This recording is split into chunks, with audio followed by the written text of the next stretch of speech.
Let me say one thing before I start this whole video. To that one gremlin-type player who stole my items while I was dead, I sincerely wish you can't use the toilet when you need it. And may a random T-Rex come to you and chase you as if you're Taylor Swift. And I also sincerely wish that you'll somehow injure yourself while riding a motorbike or something. I mean, there's an option to go into solo mode if you want to haul every treasure out without other people getting to it. So why don't you go solo? Like bro, you've got the nerve to teabag that one poor survivor before stealing their items.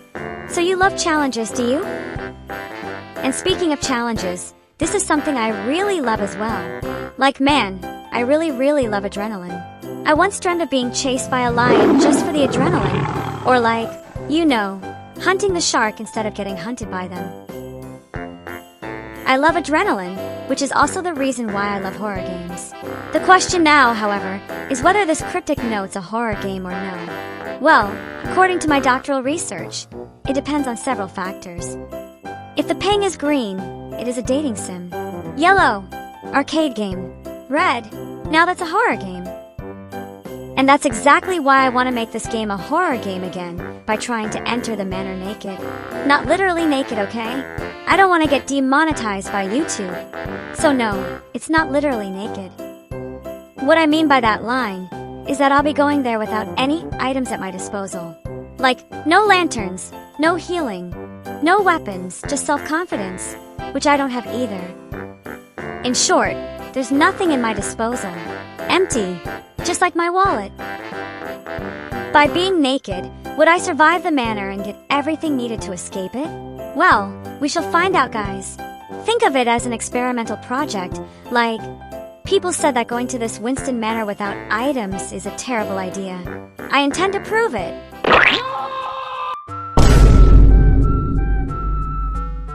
And so, here's my first attempt at it. I first go into the manor using the little brat, who is my goat. My kit for this trial? None. This is a YOLO. Of course, I don't go into the manor empty-brained. My strategy to win this challenge is simple. Commit theft. No! Bye, have a great time. The plan is to follow someone until the end of the game, letting them deal with that one pale man while I silently steal their treasure chests. Such is a burglar move, but if it works, it works. 2 minutes later, though, this plan proves to be a complete failure because I suddenly lose the person I was following. Navigating in the dark proves to be quite tricky because it basically makes you feel blind. Doesn't matter though, because light sources are for the weak, and I'm already blind to begin with. My other strategy is to conserve my stamina as much as possible, so I'll just walk while exploring, saving it for when I really need it, like running away from the anomalies ganking up on me or something. Well, at least that's what I plan to do, because it turns out I'm too scared to walk in the dark. So I run and used out all my stamina in the end. Remember when I said light sources are for the weak? Well, I'd like to publicly apologize for that. Several minutes pass, and I meet the jumper for the first time. Doesn't matter. That dude is easy to shake off as long as I can maneuver quickly. All I need to do is just prepare myself and leap when he is about to land any hit. Well, I'm not making that plan next time. Then I meet the ghostly crows. Those guys are a menace that isn't easy to shake off. I run as fast as possible to avoid getting hit, looking for a room somewhere so I can close the door. The crows are fast, but they can't open doors, so once I close it, they get trapped. Yet so far, I can only collect garbage by doing the no items challenge. Maybe I should change my career and become a garbage collector? Not bad for a future career plan, I guess. Anyway, I meet some more crows and someone who's dying, so it's time to loot their items. It's time to rescue them. Excuse me, Hammer Boy.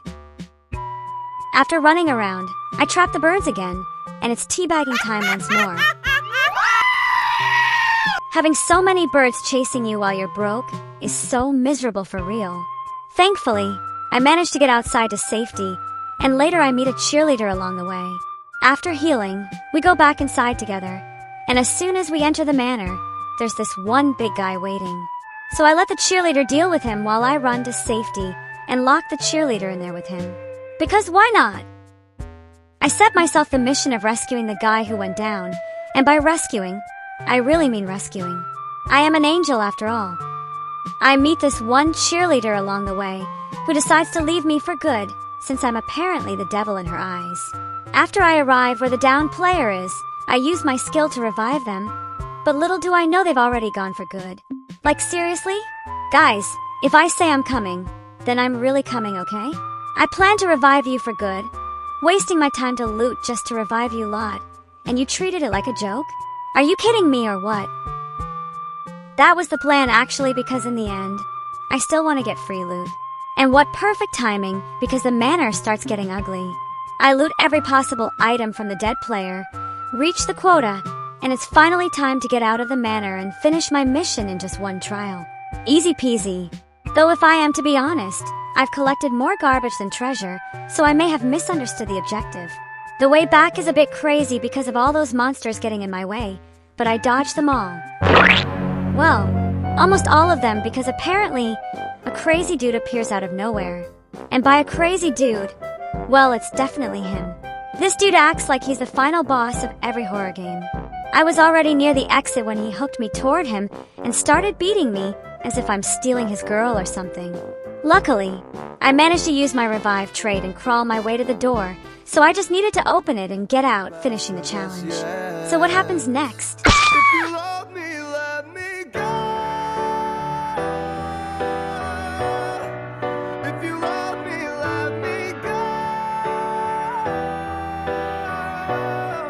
Well, of course I died in the end.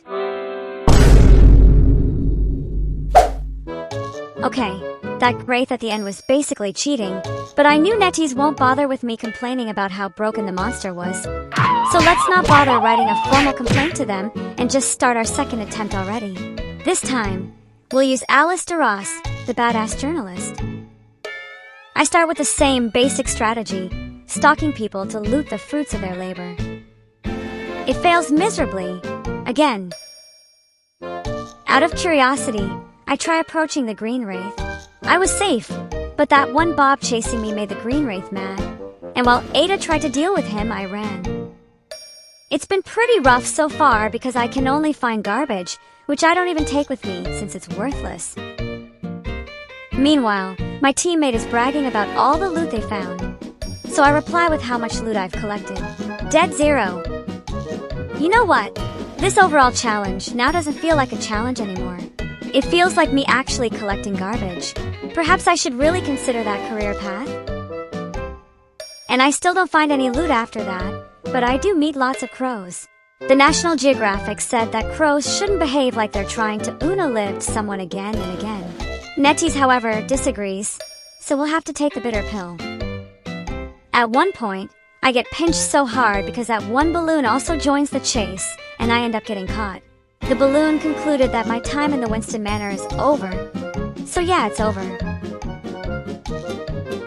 Or that's how it should be, because I still have my revival ability, so I am reborn once again. I plan my route one more time, but along the way, I meet that one jumper boy who immediately thinks of me as part of the free lunch program, and since I don't want to participate, I back away.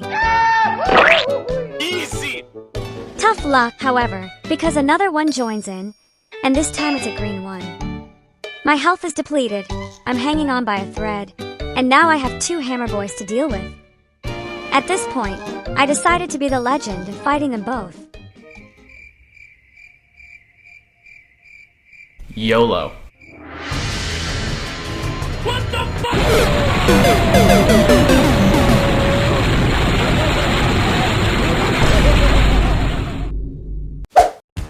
I continue my miserable no items challenge, this time using Wendy because who doesn't love her? She's a hot chick, no? I start by navigating blindly, and of course I lose the person I'm stalking as quickly as I empty my wallet, so I choose a different path instead. Excuse me, Hammer Boy. Following the path, I finally find a treasure chest, but I never thought that Hammer Boy would be so persistent in chasing me. Can't help it. I'm using Wendy after all. Even the hunter would want a selfie with her. I ignore him and go straight for the treasure chest, and voila! I got a jackpot, an S rarity. At last, the game remembered I exist and give me an S rarity item. Stop right there, criminal scum! Well, never mind.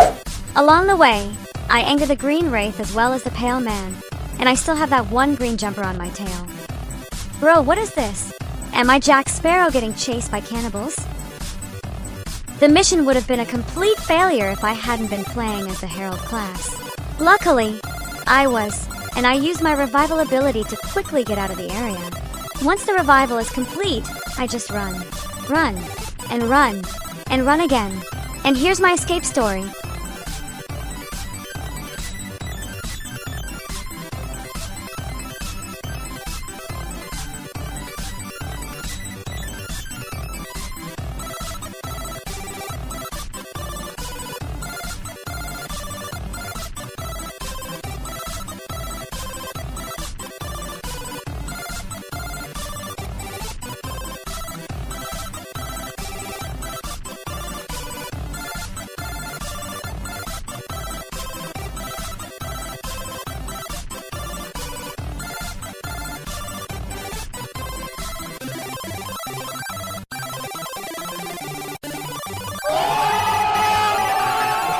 Finally did it.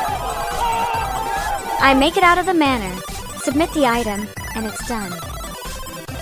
3 attempts of theft, only 1 time succeed after bleeding. So much for the challenge, never doing that thing again. Well, in the end, I finished the no items challenge. It wasn't a solo mission. Maybe I can do that one day if you want. So tell me guys, should I do this challenge again? But this time completely solo. Just me. No teammates, no items, maybe even no brain as well. Like, it will basically be a guide on how to die painfully and miserably, but hey, if it lives up to the challenge, then why not? Anyway, one suggestion. Don't try this challenge if you want to keep your wallet safe. Only try it if you really want to feel the adrenaline, just like the feeling of having a duel with a bear and got kicked in the butt. Thanks for watching, and have a good day.